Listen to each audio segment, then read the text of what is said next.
Welcome back to Kleppers Corner. Today in history, the show where we ask, what if one random date in the calendar was actually a cosmic joke on humanity? Because today, August 16th, is like history's recurring nightmare. It's the Groundhog Day of wars, massacres, failed technology, dead icons, and apparently Canadians not getting on planes. Basically, if it happened on August 16th, it's either tragic, weird, or Elvis is involved. Let's peel back the layers of this cursed onion and see what stinks. Segment 1. Boom goes the revolution. Bennington versus Camden. August 16th, 1777, the Battle of Bennington. Patriots beat the crap out of Hessians and Loyalists in upstate New York. General John Stark rallies his men with a fiery speech about natural rights, which is the 18th century equivalent of posting a rage tweet. The Brits lose almost 1,000 men. This win sets up Saratoga, which sets up France joining the war, which sets up America not being British today. So basically, August 16th gave us independence.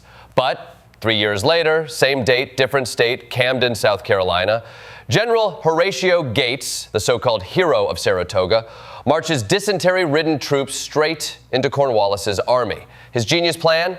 Put the rookie militia opposite Britain's best soldiers. Spoiler alert, the militia runs away without firing a shot.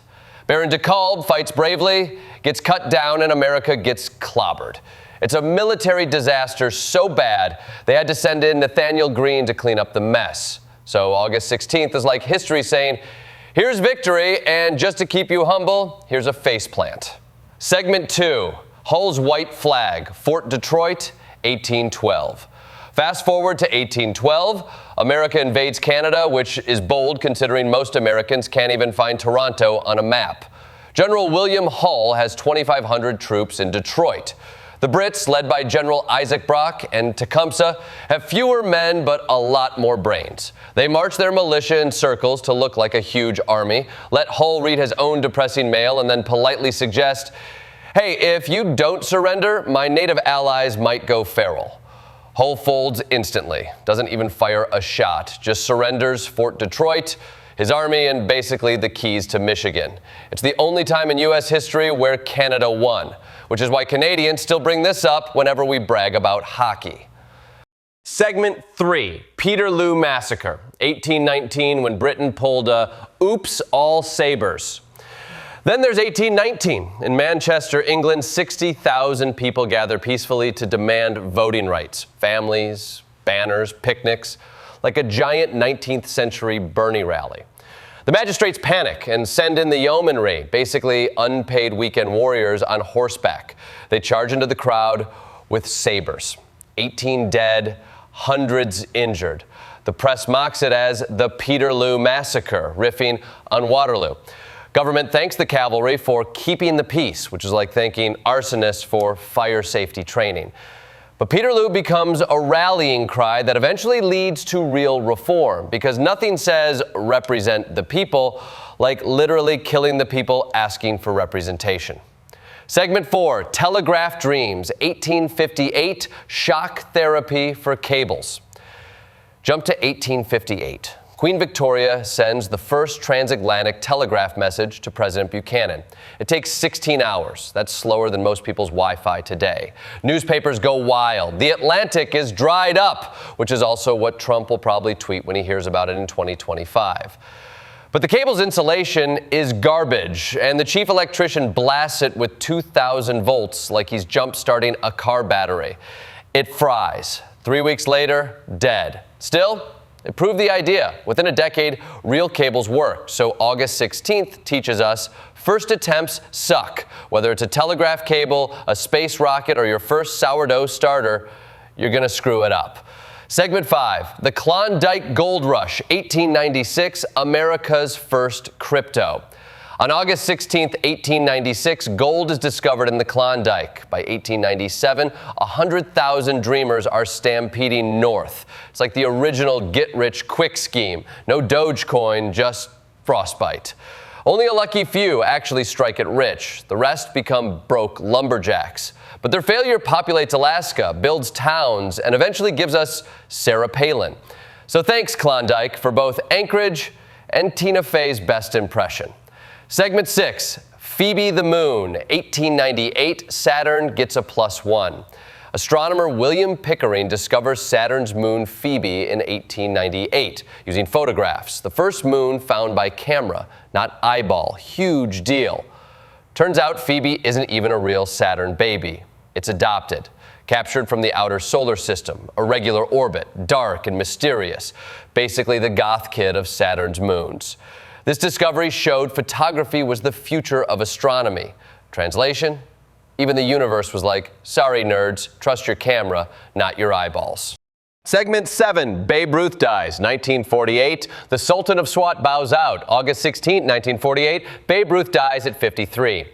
The man who turned baseball into America's religion and hot dogs into communion wafers. His body lies in Yankee Stadium as thousands pass by. The house that Ruth built becomes the house that grieves.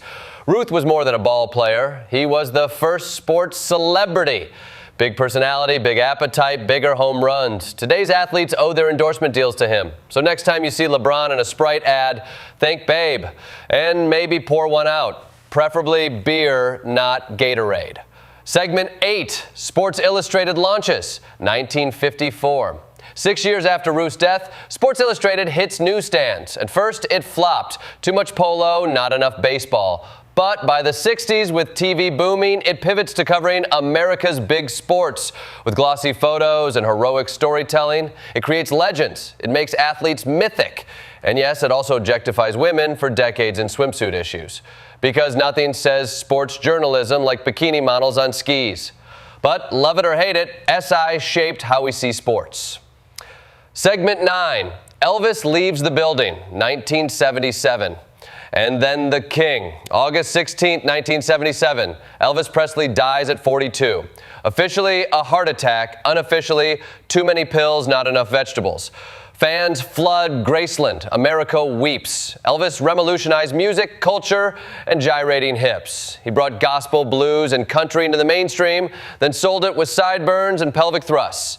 His death was the end of the first rock and roll era, yet his legend only grew.